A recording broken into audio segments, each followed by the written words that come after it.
Good morning সবাইকে, welcome back to my another video. আজকে আমার ব্লগটা শুরু হয়েছে আবারও সেই আগরতলা থেকে। আমি আগের ভিডিওতে দেখিয়েছিলাম যে আমি আগরতলা এসেছি, তো কী কারণে এসেছি সেটাই দেখাবো। তো আজকে আমি যাচ্ছি হচ্ছে উদয়পুর মাতার বাড়ি যেটা আছে সেখানে পুজো দিতে। তো আমরা সবাই রেডি হয়ে গেছি, এখান দিয়ে দীপাঞ্জন হয়ে গেছে, দীপাঞ্জনের দিদি রেডি হয়ে গেছে, তার মা রেডি হয়ে গেছে, এদিক দিয়ে তার ভাগনা দাঁড়িয়ে রয়েছে, আর এদিক দিয়ে আমি রেডি হয়ে মিরারে আমার ফটো তুলছি, এদিক দিয়ে ভিডিও নিচ্ছি। যাই হোক, তো আমাদের সেদিনকার একটা ক্যাব বুক করা হয়েছিল, আর এটা হচ্ছে দীপাঞ্জনের ভাগনা, দেখতেই পাচ্ছ। তো আমরা সেদিনকার একটা ক্যাব বুক করে নিয়েছিলাম, আমরা গেছিলাম হচ্ছে প্রায় 8 জনের মতন। তো আমরা যখন গাড়ি করে যাচ্ছি উদয়পুরের দিকে, তো সেখানকার যে ভিউটা ছিল, পরিবেশটা ছিল অসাম ছিল, পুরো সবুজে সবুজ, মানে এত সুন্দর লাগছিলো। আর সত্যি কথা বলতে সেদিনকার ওয়েদারটাও এত ভালো ছিল যে পুরো একদম মেঘলা ওয়েদার ছিল।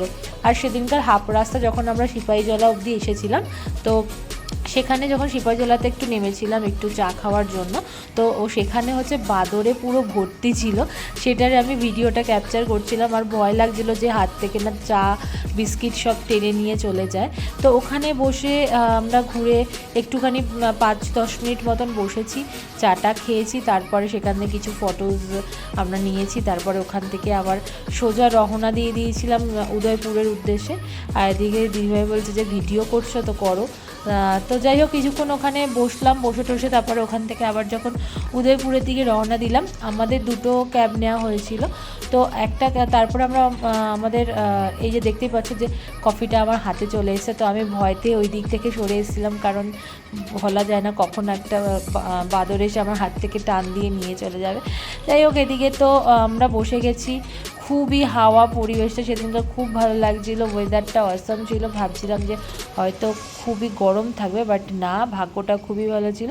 আর আমি কোনোদিন শাড়ি পরি না, ফার্স্ট টাইম এরকম আমি শাড়ি পরে পুজো দিতে গেছিলাম, যেহেতু আমাকে আমাদের বাড়ির থেকে আমার পিসি টিসি সবাই বলেছিল যে যাওয়ার জন্য। আর এটা হচ্ছে দীপাঞ্জনের বাবা, দেখতেই পাচ্ছ, খুবই মজা করেছি, আমরা সব একসাথে গাড়ি করে গেছি।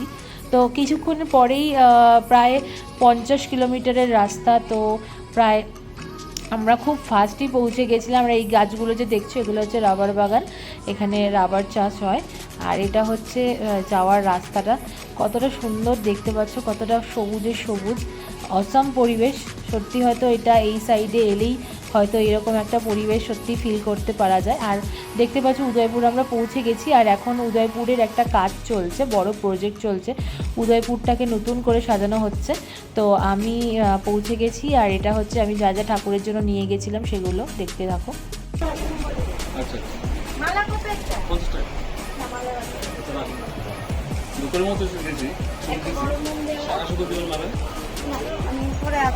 এক প্যাকেট আছে 20 টাকা।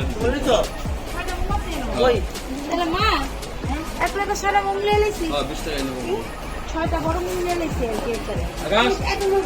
কোনটা কই? এটা। সারা মুগ একটা হলো না। একটা মাছ এবং মুগ দিয়ে দেবো আর খাই করি না, রাস্তা নাই। কালী মন্দিরে দেবো একটা, আমাদের মন্দিরে দেবো একটা। কি টাকা দিলেন স্যার? বলেন না। ওই তো দুঃখ তুমি যেটা দিবা আমি যেটা দেব না, সাইডটা দিলে তো।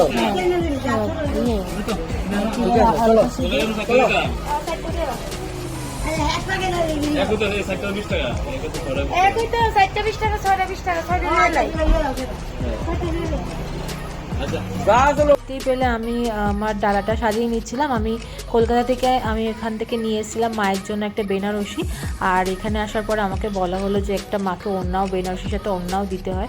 তো ওড়নাটা আমি এই দোকান থেকেই কিনে নিয়েছিলাম, আর সঙ্গে ছিল ফুলের মালা আর ধূপকাঠি, মোমবাতি, শাঁখা, সিঁদুর, আলতা, যা যা মাকে দিতে লাগে। তো সেগুলো সব কিছু নিয়ে নিয়েছিলাম। আর এদিক দিয়ে হচ্ছে দিদিভাইয়ের পুজো দেবে বলে তাদের ডালাটা সাজিয়ে নিচ্ছিল। তো আমি আস্তে আস্তে আমাকে যে আমাদের যে যিনি আর কি গাইড করে আর কি নিয়ে গেছিলো, যার দোকান থেকে জিনিসগুলো নিয়েছিলাম, তিনি আমাকে একদম মায়ের কাছে সামনে দাঁড়িয়ে মাকে শাড়িটা পরিয়েছে, সেটা আমাকে একদম সামনে নিয়ে, দেখতেই পাচ্ছেন আমাকে ডাকছে। সেদিন খুব ভিড় ছিল, মঙ্গলবার ছিল বলে, তো আমি একদম মায়ের সামনে গিয়ে মাকে একদম সামনে থেকে খুব দর্শন করেছি।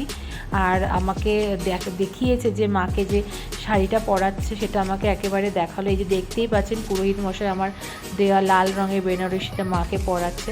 আমি সেদিন ভিড় ছিল বলে ঠিকঠাকভাবে ভিডিওটা ক্যাপচার করতে পারিনি, তো যতটুকু পারলাম ততটুকু ভিডিও নিয়েছি।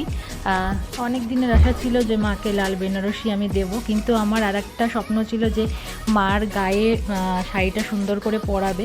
তো সেটার জন্য খুব সকালে যেতে হতো, কিন্তু আমার একটু কারণের জন্য খুব সকালবেলা আমরা বেরোতে পারিনি, আমরা একটু লেট করে বেরিয়েছি। আর দেখতেই পাচ্ছেন যে আমি যে মাকে চুন্নিটা দিয়েছিলাম সেটাও সুন্দর করে মায়ের গায়ের ওপর পরিয়ে দিয়েছিল। তারপর ওখান থেকে বেরিয়ে মায়ের ভোগের প্রসাদ আমরা নিয়েছিলাম। আর এটা হচ্ছে পুরো চারিদিকের ভিউটা, খুব সুন্দর। আশা করছি যখন এটা পুরো রেডি হয়ে যাবে খুব সুন্দর লাগবে উদয়পুর। তো যদি মা ডাকে আবারও আমি এখানে আসবো উদয়পুরে, আবার মাকে দর্শন করে যাব। তো ভিডিওটা এখানেই শেষ করব। সবাই ভালো থাকবেন, সুস্থ থাকবেন, মায়ের আশীর্বাদে সবাই ভালো থাকবেন। নেক্সট ভিডিওতে আবার আপনাদের সাথে দেখা হবে।